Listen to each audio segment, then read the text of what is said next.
Now we're going to get deeper into South Park. Deeper into this bigger, longer, uncut film. Yep. Oh! I've got clothes on. I can't do it. That was Take off your clothes. wasted. It's your cock. All right, so welcome to our extended. You can say cock. Come on. No, yeah, you can. South Park. You can. Of course, you can start say it it. right That's there, why though. I'm leaving it. Of course, I'm leaving it in. Good. No, it's right not like Blackfish where I cut that out. I'm sorry, I cut that one out. No, Instead I know. Yeah, of course I cut it out. Come on. I don't know if you guys. Yeah, anyway. You don't know, but you could. I left the first syllable. I was uncontrollably laughing because I know how much my brother doesn't like South Park. He can go to hell. Of course he doesn't. Yeah. But Primer's a fucking film, right? And just being like rebuffed Jesus of how Christ. amazing that this film really is, and I know how amazing this fucking film is, and being rebuffed at it, I'm just like, Tristan's a huge movie buff. If he ever like found out this kind of shit, you know what I mean? It's just like he thinks it's an abomination that this kind of shit goes on. That this is a good movie. I don't know. All right. Have you guys seen the dresses that they wore to the award show? Mm-hmm. And they were high on acid. Yeah, on acid. Did you see that? Have you seen their dresses? No, I didn't see it. Because they got nominated for so many. Was it the in the documentary 6 Days to Air? You can watch it. They were nominated for songs. Best original song, of course. But what was it? What award show was it? Academy Awards. Oh yeah, Yeah. Academy the Oscars. Awards. I remember They should have hearing been about it. drag. They should They have showed been the drag drag on acid. Yeah. And they're like, "Fuck these stupid old white dudes." Like That's awesome. They've been going through so much battling with the MPA. I remember that, yeah. And I everything. remember They're that, yeah. just they didn't care at all. All right. So I took notes. Lots of notes during this one. Because it's one I watched so many times. I wanted to put things that I thought about. So first of all, the title, South Park, bigger, longer, and uncut. Trey Parker was laughing because the MPAA, who was so like attacking all of their language in this movie, and then they put that as the title, and they're like, they didn't even blink at that one. Yeah. Like they didn't get it. They didn't get it. And that was and that's how they do their show. Yeah. Too, is that they'll send them in and then like they get back and it's just like, what, you censored this but not this? Yeah, you didn't get what? They totally missed it. So that's great that was on all of the on all of the advertisements and everything. yeah. Okay, so the movie's a musical when the show isn't. That was the first thing that stood out to me because it opens up as a musical. Lots of things like Simpsons had tons of musical episodes as they went on through it. South Park didn't like they had some songs. They've done songs throughout things, but not. It's a little odd that they say, okay, we're gonna make a movie out of your TV show, and they make it a musical. Yeah. It was great, and it makes sense because Trey Parker Right, has because great of the musical background, ability with yeah. it, but that was a little odd. Okay, Saddam Hussein has been dead for a few months, when in real life he lived much longer after that, and then was publicly executed. By now it's appropriate. Watching this film and you're watching it and you say Saddam Hussein's been dead, and I think kids watching it now might not even realize from the time that this movie came out that. Well, it's funny because I was watching this with somebody, and I kind of like stopped and said, "Hey, this is actually funnier back then because the fact that he wasn't dead." So yeah, like I think it's just a kind of point. Like it's like, oh, Hitler's been dead for a long time now. Like no, this was made in 1939. He was alive at the time. Like it's a fantasy thing, and so in this one it's this fantasy. So when the kids go to see the movie and they're all happy, they're like, yeah, let's go to the movie. I'd like 5 tickets for Asses of Fire, please. No, that's not a naughty language. That completely. I had a moment just like that because.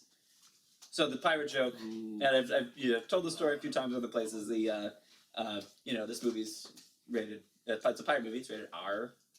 R. So we.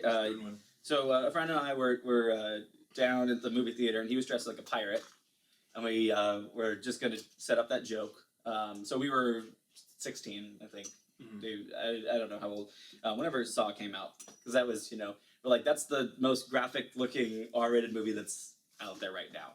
And so we wanted to do one that we knew we wouldn't get into, and we went up to the theater and we were going to say, we'd like 2 tickets for Saw, please, and they'd say no, it's rated R, because we're pirates. So we say 2 tickets, please, and they say sure thing, that'll be this many dollars. And they didn't ask. Give them the money and went and saw the movie. I ended up really liking it, but it was they didn't do the one time that as kids we don't get asked. And you wanted it. Yeah, we were wanting it to set up that joke, and I didn't do it. At least it was a win-win situation. It was completely win-win, except we didn't get to do the joke. Yeah. But we can still do that. You Wait. can't now. Like, now that you're old enough, it doesn't That's work. true. Like, it only works when you're a kid. That happened in 6th grade. Well, when you have kids, this is how you do it. Is you send them up to the window Alright, by yeah. themselves to buy your ticket too. And then I jump out. Then you get the homeless I man. go, "Arr." And he says this film's not appropriate for you. No, but that happened in Oh my god, dress up as a homeless guy and take your kids. When I went to see Nightmare on Elm Street, Mhm. my friend's dad bought us tickets. Like, went up there, bought the ticket, said, okay, we'll pick you up like an hour and a half or whatever. Mhm. We went to walk in, and then they wouldn't let us in. So we had to Sometimes- run out and stop him, and he made a big deal, and he had to walk us in, sit us down, and then leave. And it's annoying because the parents are okay with it. They just don't Yeah. want to see it. But some theaters are really strict on that. It's odd that they weren't. Yeah, I've been turned away. Like I was once at a movie theater when I was 17. Mhm. We were with people who were 16, and they wouldn't let them in because it was NC-17. It was for the aristocrats. And so it was absolutely, you had to be 17. So then I went back later and saw it. But it was good. Okay, Terrence and Phillip is an animated movie? Question mark? Because they look exactly the same when they're in real life as they do on the stage. But Cartman says that their animation's crappy anyway when they walk away, and then that's just to set up their joke of them being crappily animated. Yeah. But is it so? Yeah, the cartoons. So they're cartoons? Real life cartoons. So the movie's cartoons? Yeah. That was I know, my head's gonna explode. okay. Kids mind blown in the language. People walking out. That happened when I saw the Aristocrats. Oh, wow. I was so happy because there were lots of people who walked out of the theater in that movie, and it's just language in that one. It's not. It's only language in that one, but people are just so offended. And why would you walk into an NC-17 rated movie for language? Like, why would you even go to that movie and then walk out? So these people have gone They're in to probably see Asses old of people. Fire, and they're like, "This is offensive," and they leave. No, but old people? Yeah, there were want- some old people. They watch anything they can because they run out of shit to do. Ridiculous. When I saw Kick-Ass 2, there was a bunch of old people because I went in the morning, and they're just watching. They're like, Yeah, it's ridiculous sometimes. But see, that is usually I go to see movies and there's no one else there, and it's except for old people generally there. Asses of Fire is a 3-hour long movie. It's over 3 hours long because they're in the theater that says 3 hours later. When I noticed that too, it's like the beginning of the movie toward the end of the movie is exactly like the same thing. Yeah, that is a little. I want to know what happens to them in that 3 hours. And it's such a horrible ending. He's like, I got your back. it's ridiculous. That's a horrible end. Yeah, and they say. Well, we don't know that. That song has the most swears in any song in an animated movie. Easily. Really? Like More than oh, Beauty and the it's an Beast? animated more than Beauty, a little more than Beauty and the Beast. It has Yeah, two it more than okay. Beauty and the Beast. I love the remix too. This movie's covered in Fuck, a documentary, which is a documentary about the word fuck, because they say it a lot. Fuck. Great quote line in there. Fuck. When they're banishing all the shirts, the kids are wearing Terrence and Phillip shirts, like, you have to go home, you have that. There's a girl who has a shirt that says Cockmaster on it. Yeah. And in this elementary school. Like, really? You got in the first place with that? Like, Well, small mountain town. I guess.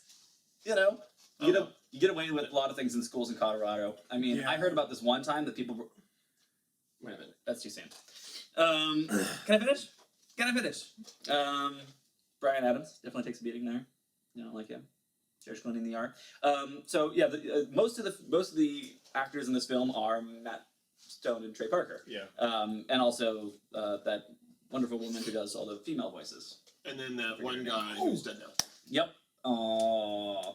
Oh, before I forget, I have a story about Matt and Trey. Okay. So I have a friend who worked at the Spirit Rhino.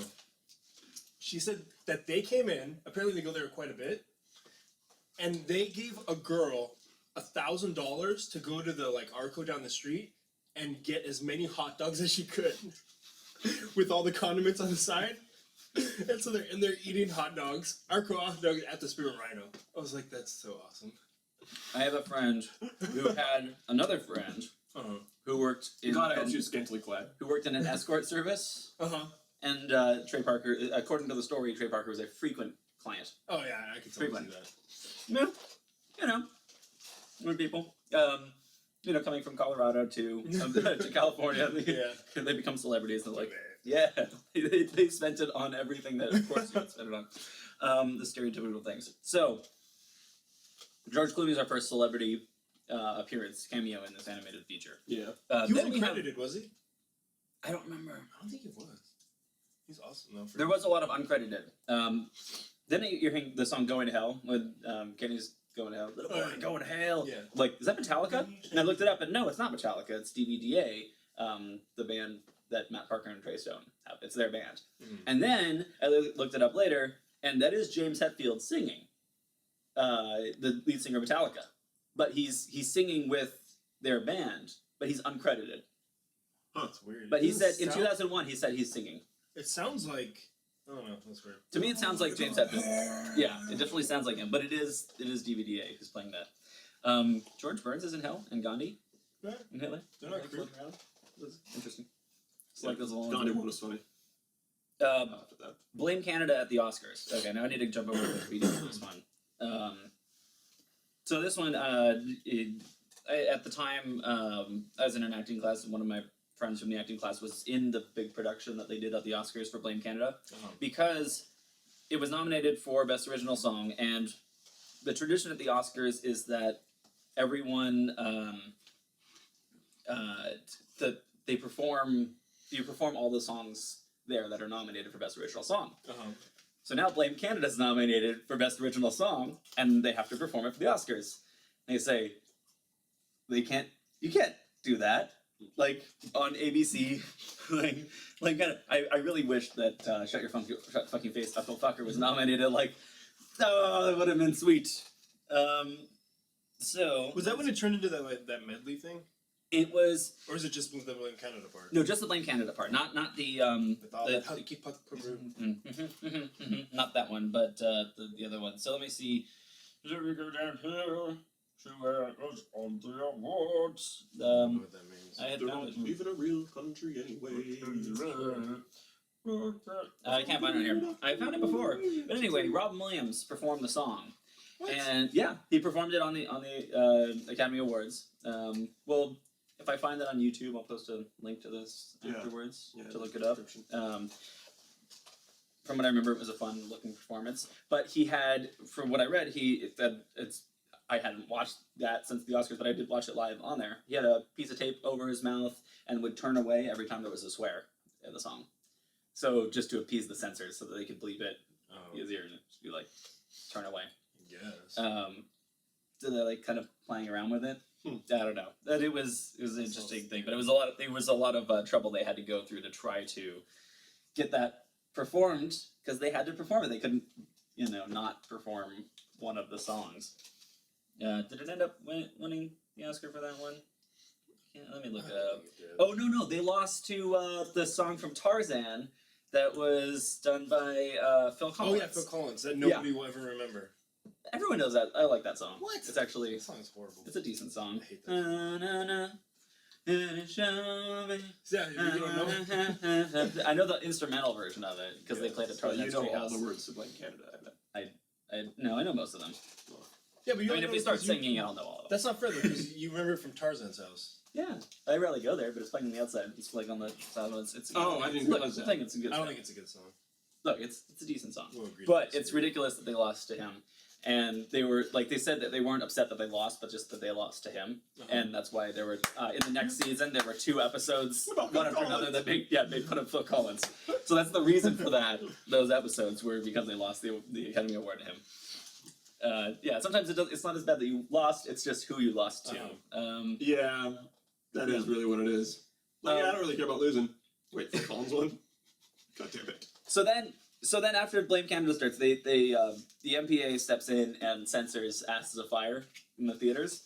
And it's like a minute long. Yeah, new 1 minute long version. And so I was thinking that thankfully the MPA doesn't actually censor films. That'd be fun to go through and try to pull out all the... Yeah.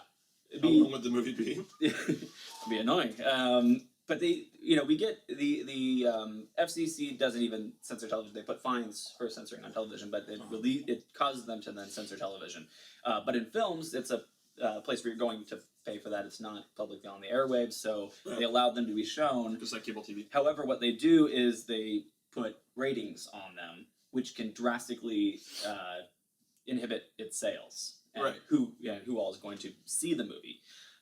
So they can hurt a film by putting that rating on there, like giving it an R rating or giving it. This one was supposed to get an NC-17 rating. If it gets an NC-17 rating, you're not allowed to advertise it in certain places, and Red band, yeah. yeah, it becomes impossible for people to see the movie. Which is why they didn't show the full scene with Winona Ryder. They were saying. Well, they had to keep they cut a ton of stuff out of it, and then they had to.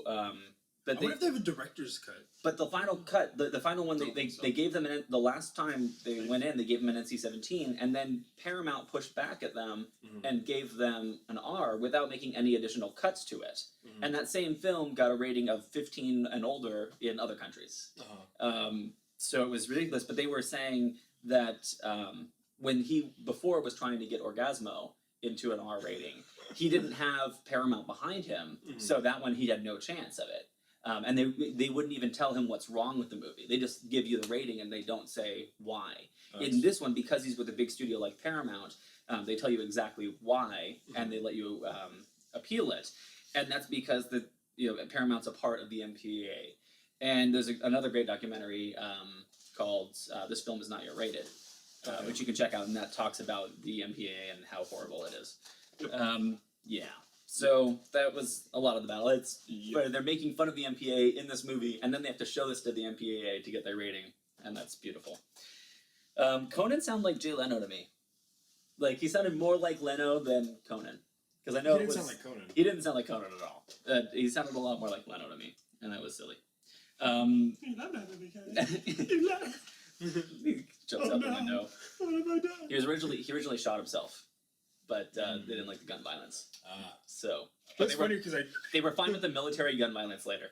Oh yeah, that's Like that, the MPAA had no problem with the military gun violence, but they're like, Conan shot himself. They didn't like that gun violence. Like, what?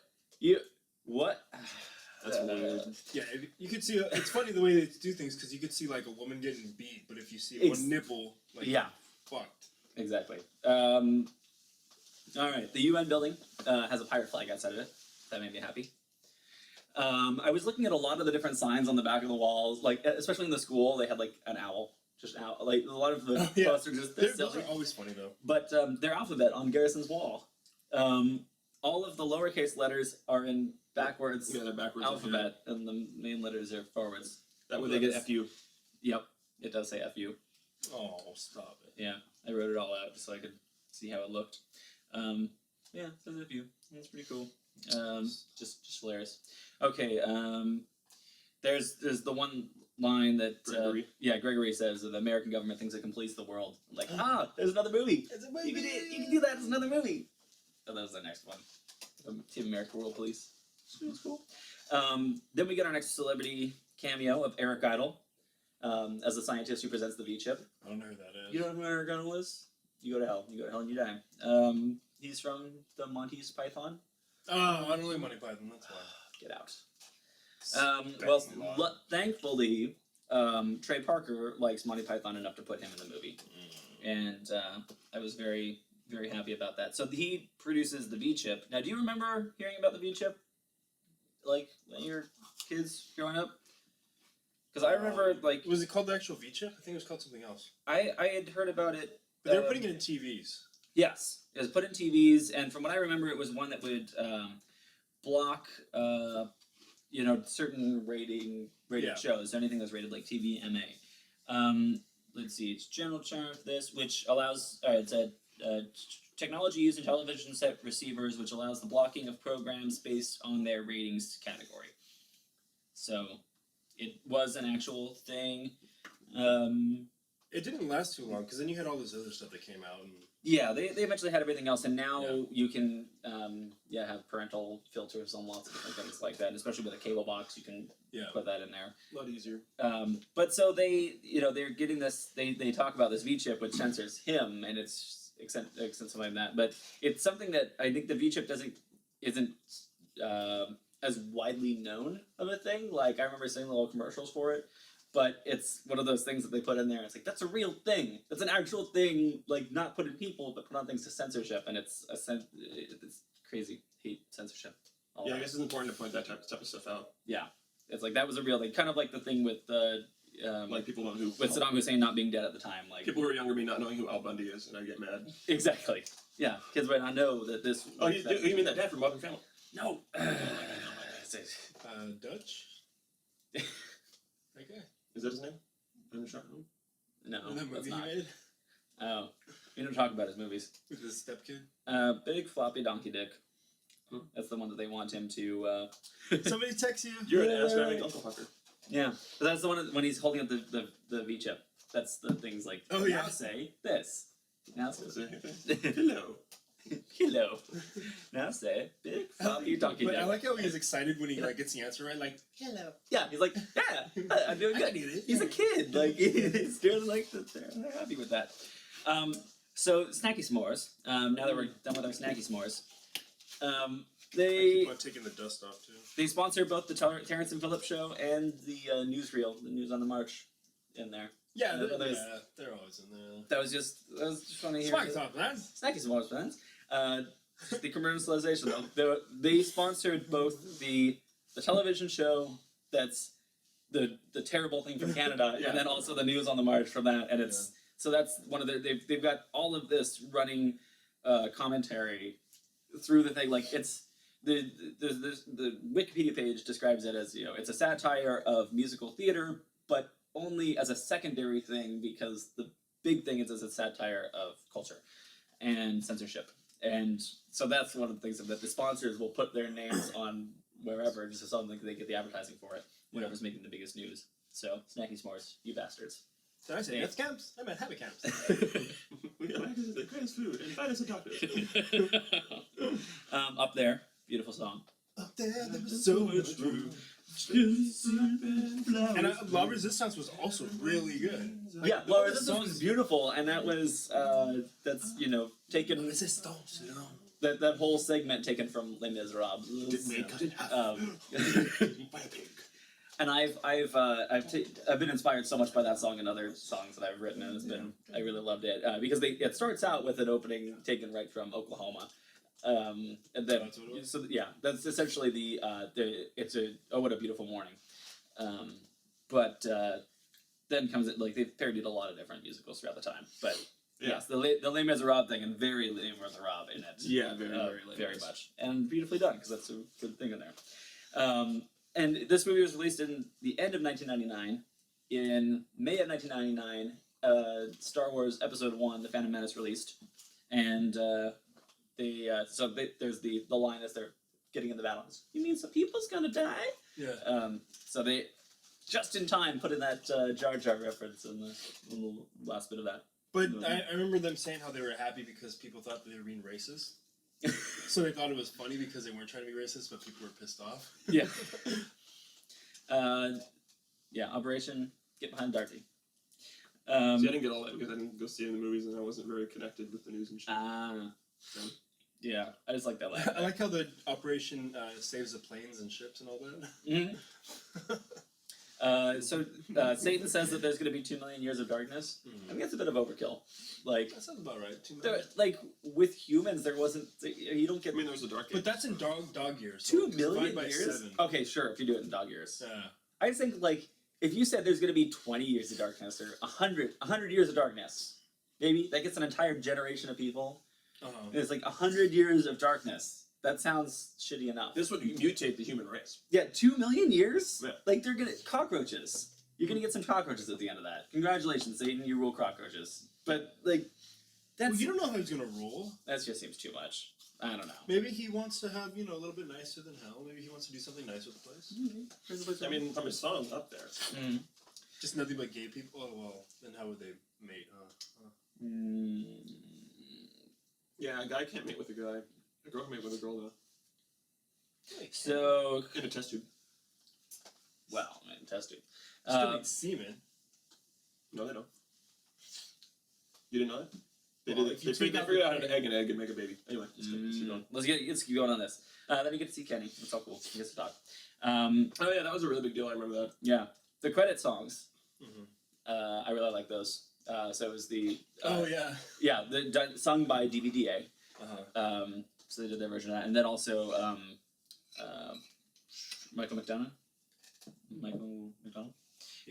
Yeah, he sings the last song on it. Michael McDonald sings "Eyes of a Child." In the eyes of a child. I thought it was him making fun of him.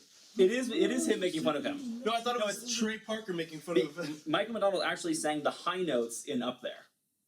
So Trey Parker sang Up There as Satan, but he couldn't hit all of the notes. So they got Michael McDonald to sing the high notes in that song. So since they had him in to record that, they had him sing "In the eyes of a child." Yeah, and then DVD Art also sang "What Would Brian Botano Do" in their metal version. I've never seen a man eat so many chickens. It's a good song. And then did you stick around for the post-credit scene? I forgot what happened. I forgot it too. I just remember post-credit scene. I think it's just like Butters walking by with the little flag and tripped or something. No, it's Ike. No, it's Ike. Oh yeah, Okay. yeah, Ike. Yeah. Ike. It's Ike with the rat. That's right. Because they forgot about him. Yeah, and he's up there in the attic. You stay up here. And it said something like "Skies up there is haunted" or something like that. I don't know. You could. I can't really make out make what he's it out. saying in there. Yeah. Skies up there is haunted.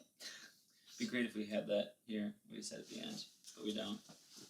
Oh well. Also, the Mike Judge was a voice in there too. It's good stuff. And Punch and Pie. Yay. Punch and Pie. Punch and Pie. So, woo! We did it. We talked about that movie. Now, really, before we end. Yeah. My first time watching. I watched it with a friend who I kind of knew. Blowjob. He brought it over, Blowjob. and I watched it in front of my dad. Oh. Very, very first time I watched this movie. I had no idea. And, this was my first time actually being exposed to South Park, too. I actually hadn't watched anything of South Park before. Yeah. And so we watched it in front of my dad. And then the first part, I was just, sitting there, relaxed, chilling, watching the movie. And then they get to Terrence and Phillip and going to see the film. And then I'm all like... Shut your fucking face. And then, I had such the experience. And we watched it the whole way through. It was amazing. I actually watched the Team America World Police with my mom. Yeah, so did I. Yeah, it was both my friend and I went with both of our moms, but we sat in opposite sides of the theater so we could enjoy the movie. Yeah. And actually, after seeing that movie, my mom then started watching South Park. Oh. Yeah. Excellent. Certain episodes, whenever it was a really good episode, I'd tell her and she'd watch Yeah. it. But after that, she's like, "Hey, wait a second! It's discussing humor, but it's really good messages in there." Yeah. And I'm just really taken by the dick and asshole pussy speech. Oh. Team America. We should talk about Team America. As soon as that gets on there, that'll be great. Yeah. Did you realize we talked about this entire episode and we didn't even discuss the main plot of the movie? Oh, you're right. Yeah. I think No, we didn't. We didn't even want to mention. No, I know, but Stan's I don't whole think story. it even needs to be. That's his whole. mentioned. It's his whole plot. Really? So he's looking All for right, guys. All right. Thank you for Watching. watching. Next He's week looking we'll for a talk. clit and he saves the world. There. Right? Well, he finds the clit. Yeah, he finds the clit. Yeah. Dude, just be yourself. Thank you all for watching. Join us next week with Alfred Packer. Stay tuned for our other footage. Yeah. Stay tuned for our other footage. What? I don't even know what you're talking about, but we'll figure that out later, and you're going to watch that next, whatever it is. Yeah, whatever that is. I'm not going to put it in there. All right, thanks. Bye. Bye.